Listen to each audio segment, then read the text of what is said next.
Now, here are the ideas that led to Disciples University. We're going to go decade by decade. In the 1940s, Israel becomes a nation, and this led to all sorts of people talking about end times. In the 1950s, DNA was discovered, and it destroyed Darwin's theory. In the 1960s, the great book, The Genesis Flood, launched the creationist movement. In the 1970s, How Should We Then Live showed the competing worldviews. In the 1980s, many people started crisis pregnancy centers. This was really a call to action. In the 1990s, the Worldview Roadmap helped us build a worldview. And then at the turn of the century, we started CPR Ministries, and this was a call to reformation. In the 2010s, Disciples University helped us build a foundation for education. The great event in the 1940s was May 14th, 1948. Now, this was just a few years after Hitler, when Israel became a nation. And this created great interest in Bible prophecy. Dr. Pentecost synthesized the whole field of prophecy into a unified biblical doctrine.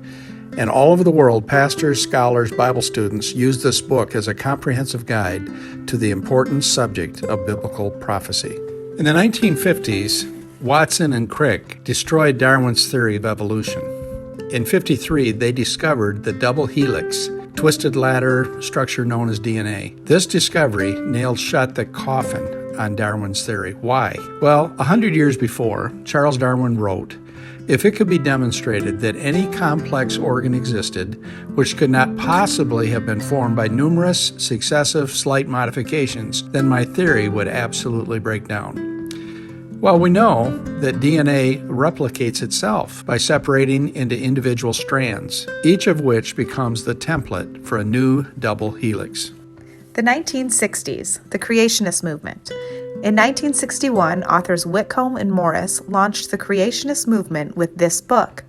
Just 3 years before this, in 1959, Julianne Huxley said at the National Teachers Conference in Chicago that it is time for the fact of evolution to be established in all our schools. But the byline of this book was The Biblical Record and Its Scientific Implications. The creationist movement became fact-based, and this led to the worldview movement, which led to a rethinking of the foundation of our universities. The 1970s. In 1977, Dr. Francis Schaeffer's book and 10-part film series, How Should We Then Live, revealed the competing worldviews. He taught us that our worldview was fragmented. He walked us through history, and we learned why our worldview was shattered into bits and pieces. We saw that we had failed to integrate God's truth into all areas of life. This worldview movement and the word worldview itself became very important. In the 1980s, the biblical worldview led to action. In this decade, many people responded to the biblical worldview message. Many started crisis pregnancy centers, adoption ministries, special needs ministries, homeschooling, Christian schools, and many other types of ministries.